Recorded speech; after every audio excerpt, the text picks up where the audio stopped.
Hello, listeners. Welcome back to the Flipping the Bird podcast. I'm your host, Luke Lawhorn, the current sports editor at UTSA's student newspaper, the Paisano.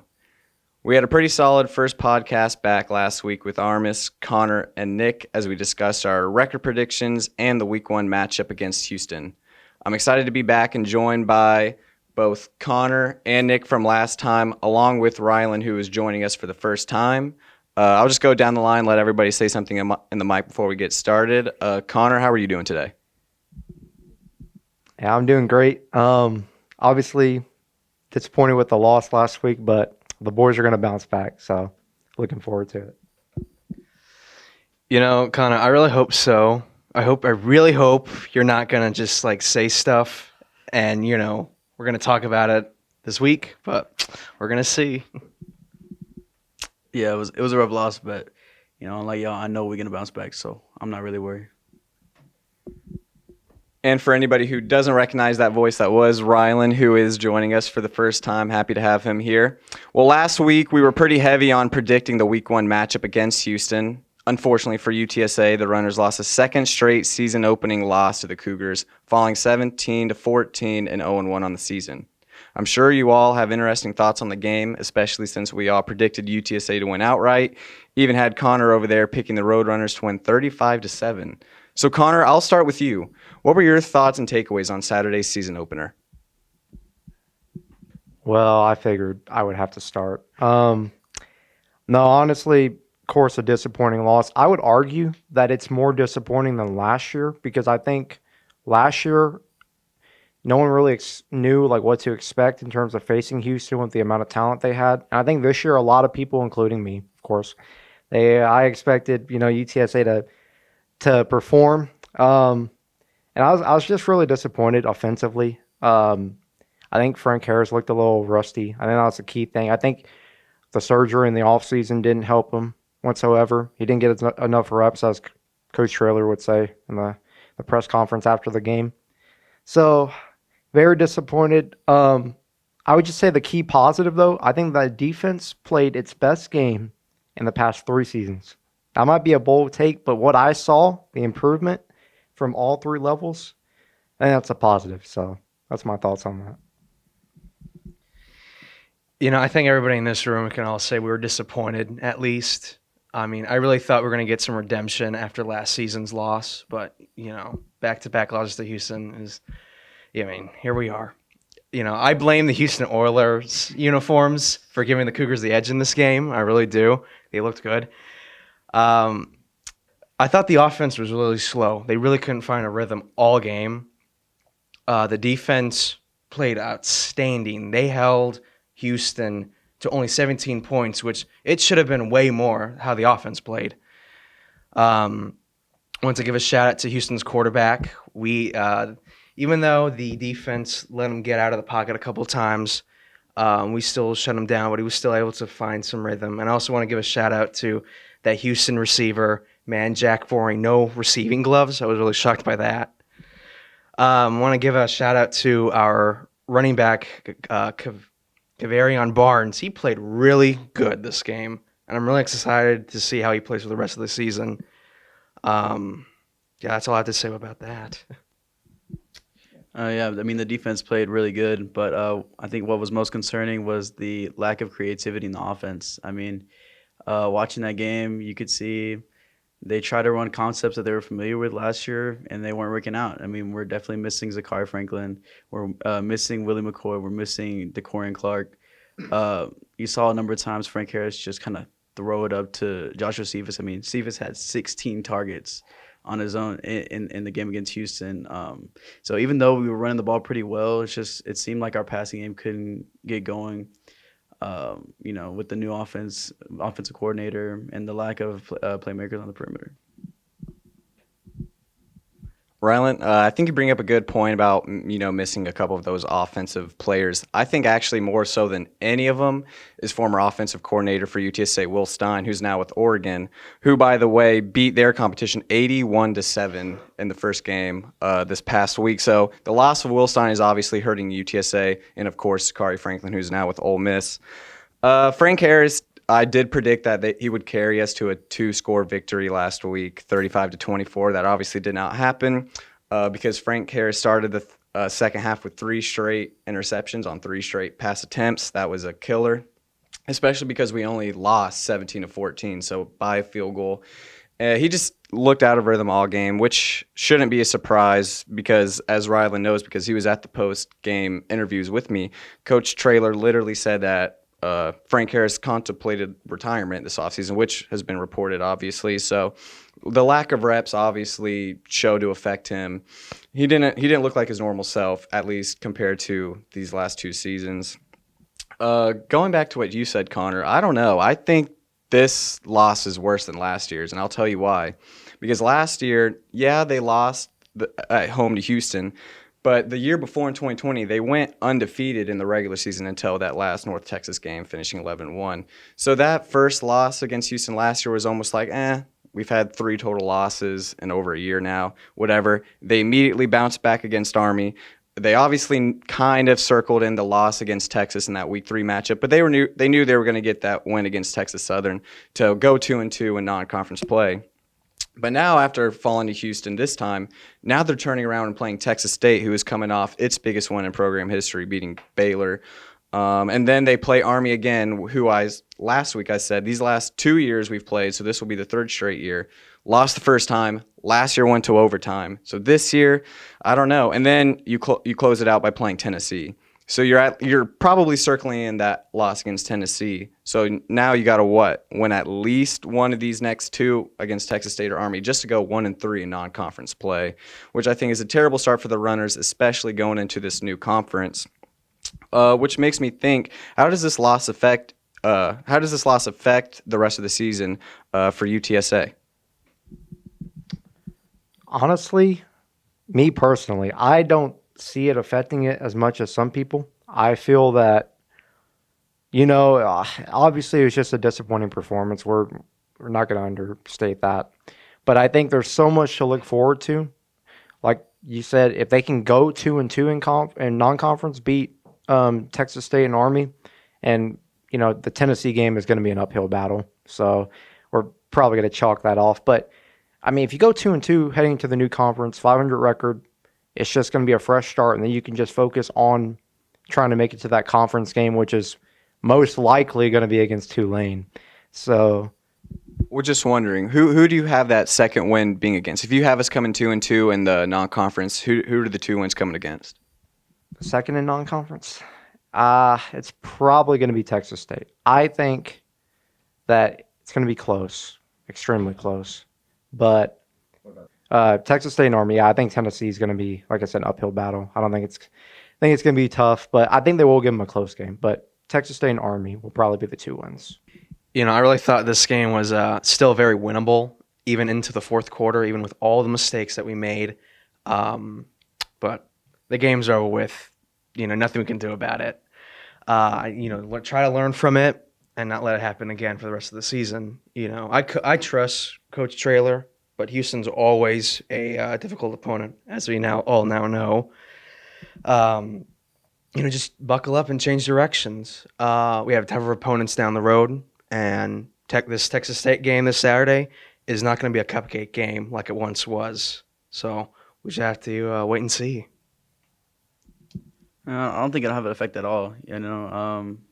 We know what we are. We're a good team. Yeah, Frank Harris had a rough offseason, so it doesn't surprise me that he came out the gate shaky. I think he'll find himself again against Texas State this weekend, and I think we're going to show the nation that we are what we said we are in the offseason, a contender for the AAC. And I think the winners of the AAC, we just got to get healthy again, get our receivers back, and get Frank Harris right back on the check, and just keep doing what we do. Connor, now I'm going to go to you. Is this a sign or a preview of what's to come against the new competition in the AAC? I would say yes and no. So, in my opinion, obviously, I think Tulane is a much better football team than Houston, in my opinion. So, Tulane is kind of an exception in terms of teams like that. But honestly, when I look at the American, I look at schools like Charlotte. I look at schools like Florida Atlantic, who could be a trap game. Memphis, Temple, obviously Tulane's an exception. UAB, East Carolina, North Texas, Rice, South Florida. I mean, most of those schools, with the exception of a few, we played in Conference USA. So we're used to playing these guys. And we've never usually had problems with Rice. North Texas is, we're their father. That's how I would say it. Just schools like that. Charlotte, schools like that. I don't see a problem. I really think that just because a loss to Houston, and although the manner in which we lost was disappointing, I do think that that UTSA will honestly have a pretty comfortable time. I think some games are going to be tough, like Tulane and stuff like that, FAU, but overall, I think UTSA will do fine in this new conference.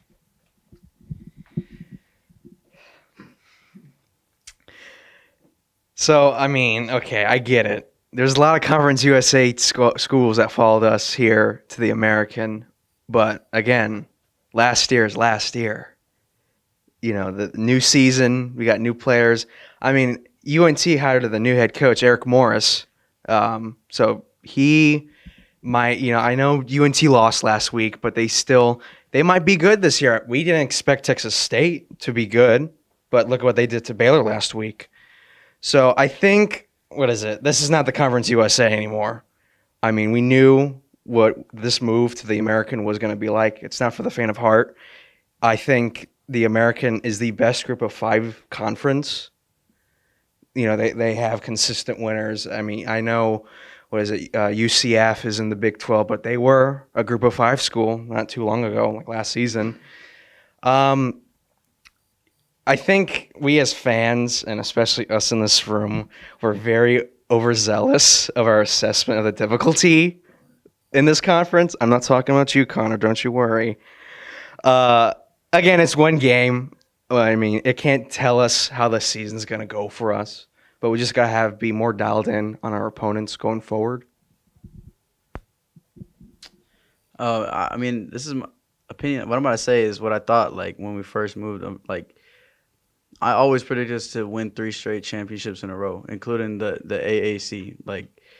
This is Conference USA 2.0, and we have our guys coming back. We don't have Zakari, but like I said earlier, we're deep at wide receiver, same coach. Power 5 schools want our coach, Power 5 schools want our players.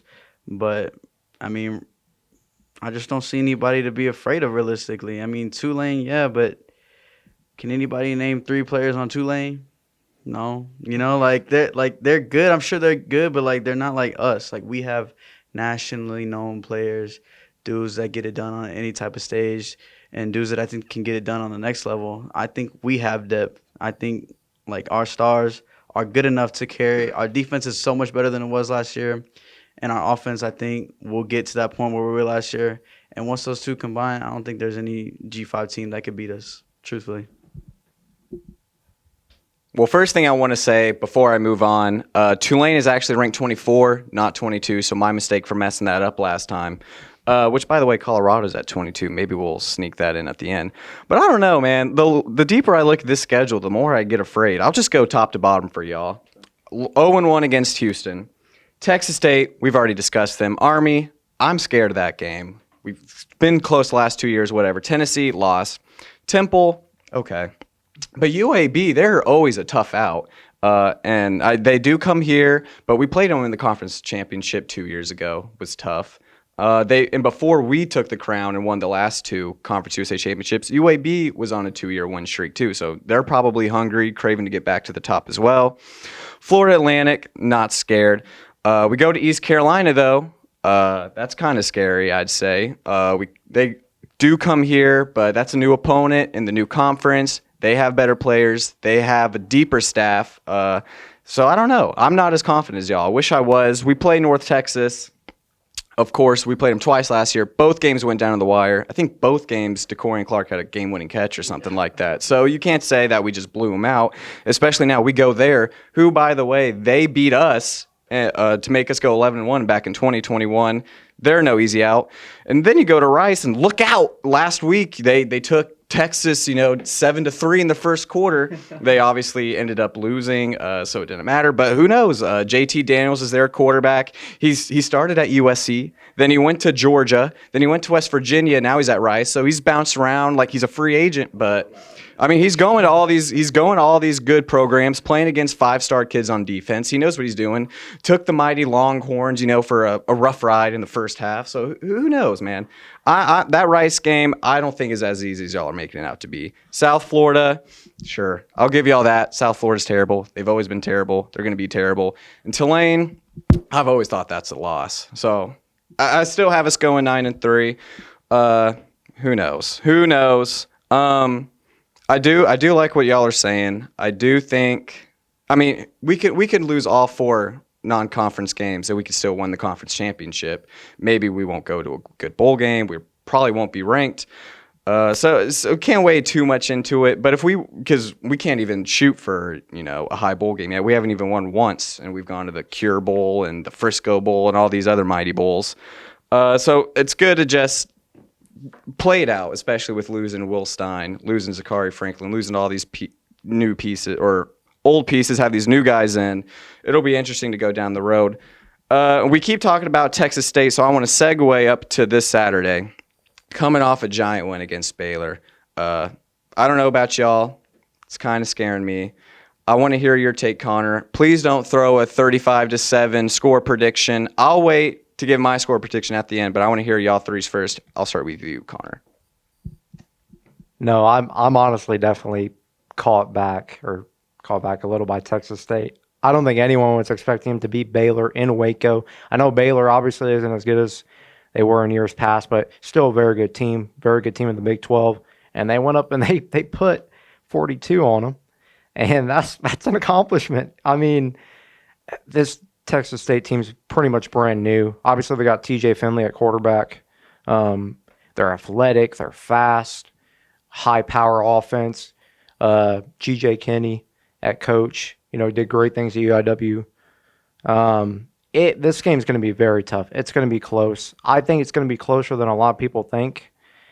But I still think UTSA is going to pull it out. But I'm going to go 35-21. But it's a 2-score win. But it's going to be a lot closer. I think UTSA will pull away a bit in the fourth. But for 3 quarters, Texas State's going to hang around there. And then they're going to give them a run for this money. Also, a known fact, Texas State 0-4 in this rivalry. So they're going to be looking to try and break that in the Alamo Dome. So let's see what happens. Well, I have to say, I'm really glad the I-35 rivalry is back, and this one might be the best one yet. Both teams have vastly changed since the last time we played. Completely. I think the last time we played was 2020, if I'm for sure. Okay. Texas State last week, as Connor said, played an amazing game against upsetting Baylor. Nobody was expecting that. Hell, not even me.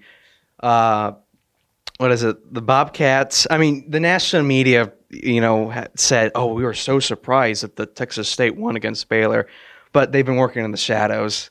This past offseason, they brought in Jay Kine and his entire staff from UIW. And if you know anything about FCS football, you know that UIW has been one of the most consistent programs in the FCS the past couple of seasons. Unlike Connor or Luke or Rylan, I'm not going to do a score prediction because I didn't want to embarrass myself like I did last week. So, I think the defense is legit. What Texas State did to Baylor last week, that's cute. Like, that's cool. They got that. That's their bowl. But I think we're gonna restore order. I think we're gonna win the game. We're 4-0 versus them. We averaged 282 rushing yards against them. We forced 7 turnovers in 4 games. We're just better, and I think that's gonna continue to show. I think we're gonna go 5-0. And Texas State had their little run, their week where they got 2 votes in the AP poll. That's cool, man. Enjoy that, but we're gonna let them know what's up. I like that stat. I can't remember. Was it Connor or Nick who brought up that we're 4-0 against Texas State? Connor. Yeah, that was a great stat. Did not know that. Good to know. We obviously beat UTSA, or we beat Texas State, and Jeff Traylor's first year as head coach in 2020 51-48 in double overtime. So it was a explosive game. And I don't know if now that they have a new coach, a new culture, new players, there's nothing telling me that this game for either team, or at least for Texas State, they will score less than 30 points. I mean, we held Houston to 17, but they had a new quarterback, Donovan Smith, and they couldn't move the ball just as much as we could. And the only difference is Frank Harris threw 3 picks, all in the third quarter, all on 3 straight pass attempts. So that'll always kill you. Before I move on, I just want to give y'all the heads up. If you could pull up the AP Top 25 poll, I just want y'all to get a head start while I get going. Before we get out of here, I just want everyone to kind of say their, first impressions or initial thoughts when they look at the AP poll. I'll go first while y'all are looking it up, give y'all a minute or so. First thing that jumps out to me, aside from them lowering my Buckeyes to number 5 for winning 23-3 in the season opener on the road against an actual opponent, unlike these other SEC teams. Anyway, besides that, I go all the way down to Notre Dame at 10, who did jump 3 spots. That'll be a great matchup when Ohio State Notre Dame plays here in about 3 weeks. That'll be who knows, probably the second best game of the non-conference, since I do think Bama and Texas will be great. But then going past Texas, I go all the way down, keep scrolling to 25 Clemson, who's now barely ranked after losing 28-7 against Duke in their season opener. It makes me happy as a Buckeye fan to say that we did end Clemson's run back in 2021 in the Sugar Bowl, and they've fallen off ever since. That is great. And Colorado at 22, I'm kind of surprised that they didn't make them higher. I'm happy where they're at because they shouldn't be higher. Because I don't think we should be overreacting to week 1 stuff, whether it's a team losing like UTSA did or a team winning like Colorado did.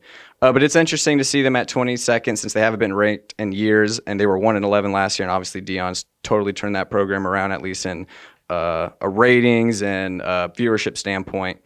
So that's my initial thoughts looking at the AP poll. Connor, I'll go to you. What do you see when you look at the new AP poll that was released yesterday?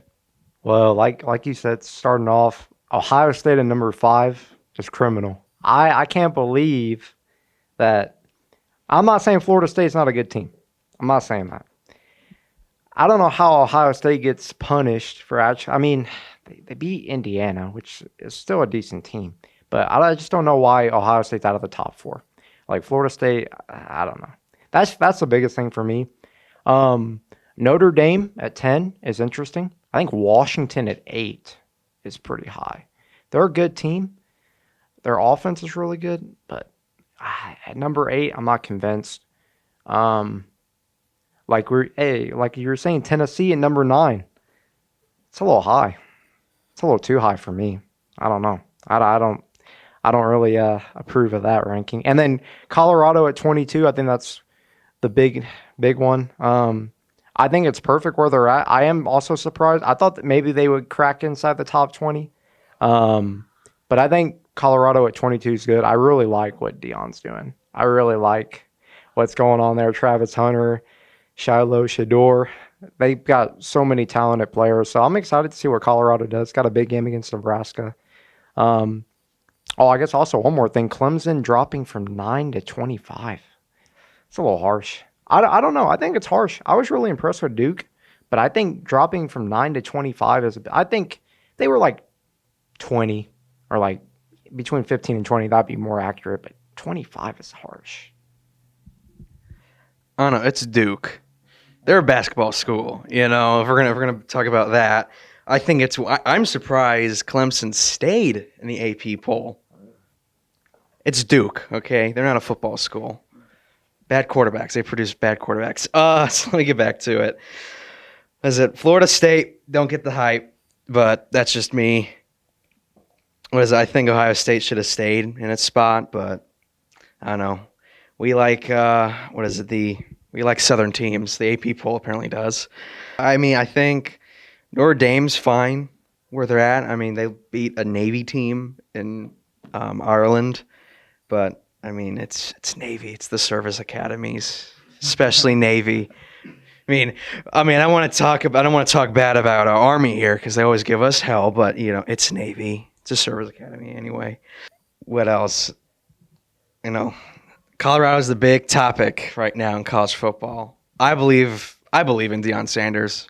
I thought the national media is saying worst roster in entire NCAA. Don't believe that. That was stupid. I believe in the hype. Travis Hunter, Heisman. I'm telling you right here. I'll tell you what I love to see. I love to see Florida State at 4. Florida State was my natty pick for this year. I think they're going to win it all, truthfully.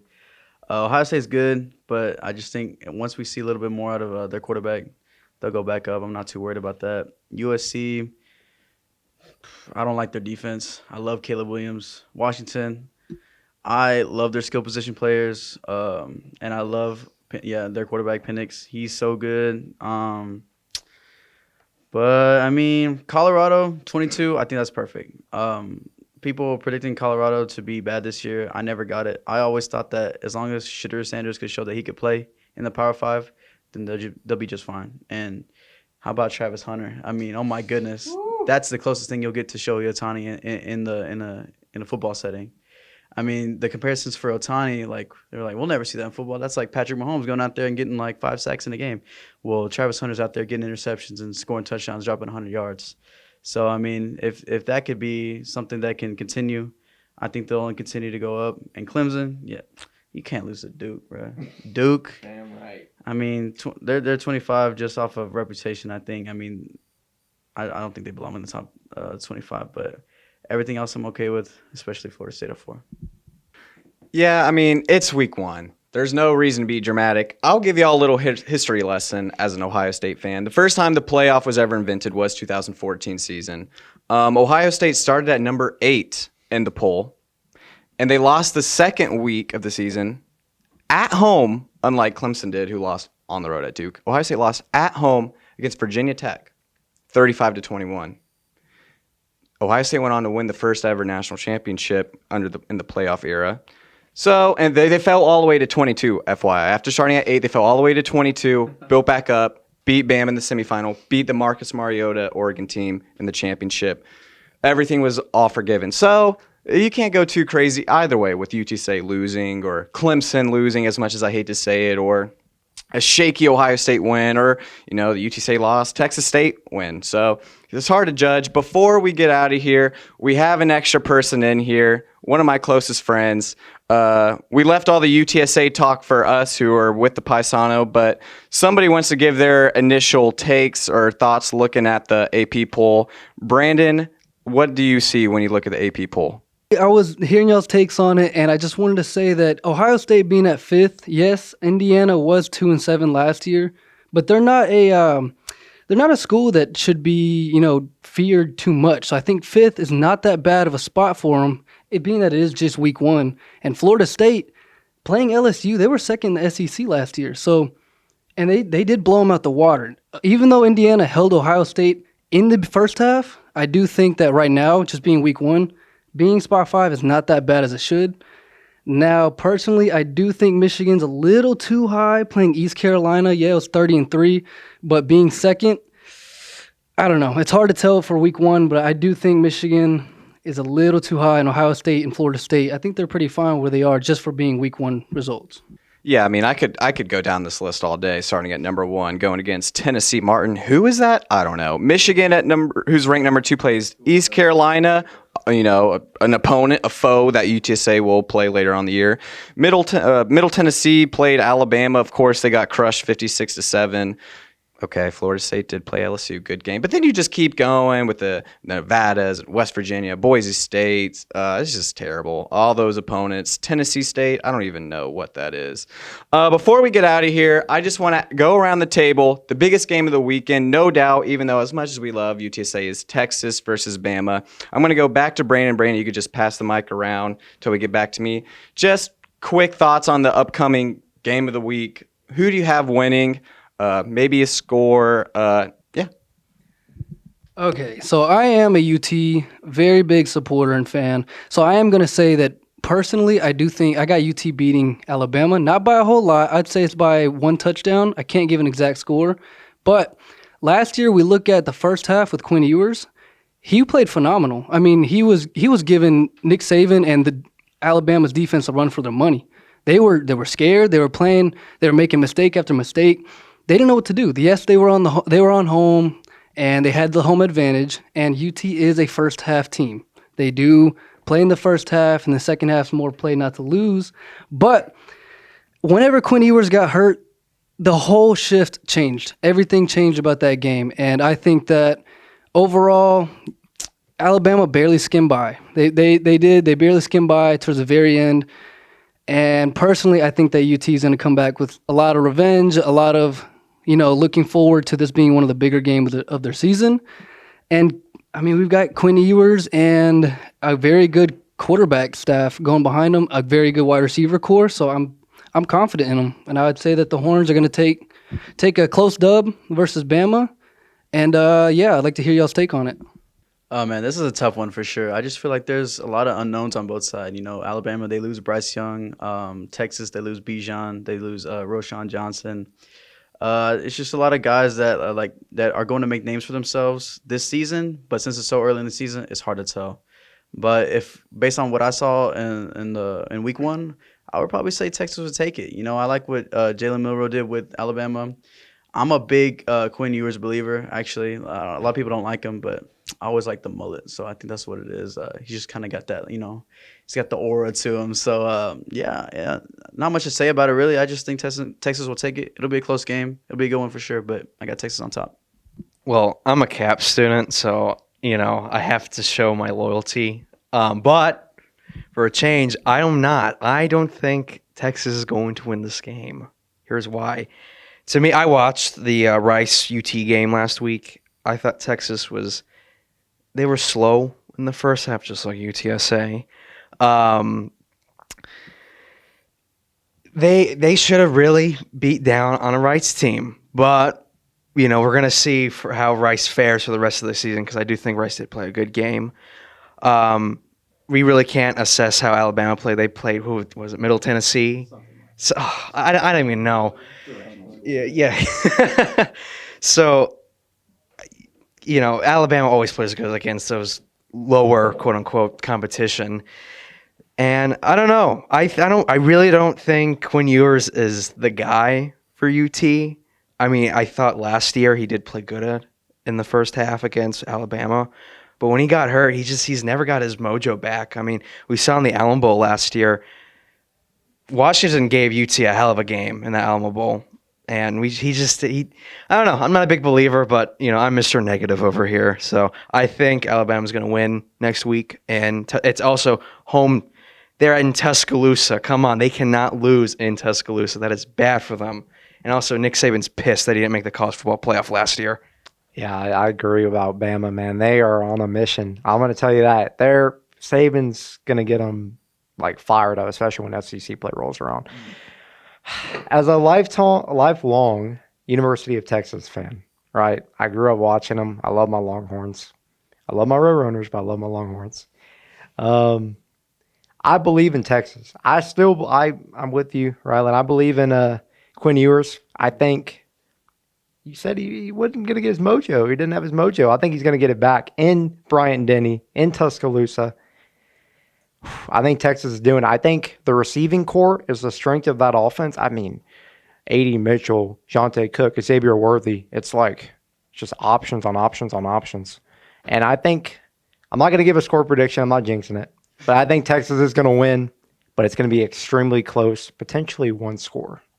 Well, there's nothing scarier in college football than a pissed-off Alabama team, because they've not gone more than 3 years and over a decade without winning a championship, and this will be that third year. So we'll see what they do. And unfortunately for you, Rylan, Quinn Ewers did cut the mullet, and I do have Alabama winning by 3 touchdowns against Texas, because I do think they're coming back this year. It'll be them and Ohio State in the national championship. But we'll talk about college football playoff projections another day, because we're out of here. Thank you guys for listening and following along as we talk about UTSA, their upcoming match, and other college football topics. Reminder, UTSA plays Texas State at 2:30 this Saturday at the Alamo Dome. Please show out if you can. Support our team. Hopefully we bounce back and go 1-1. Thank you for listening. Thank you guys for joining me, and we'll see you next week. Thanks for watching. Click our logo to subscribe or click the videos for more from the Paisano. Leave a comment letting us know your thoughts and what you'd like to see us cover next.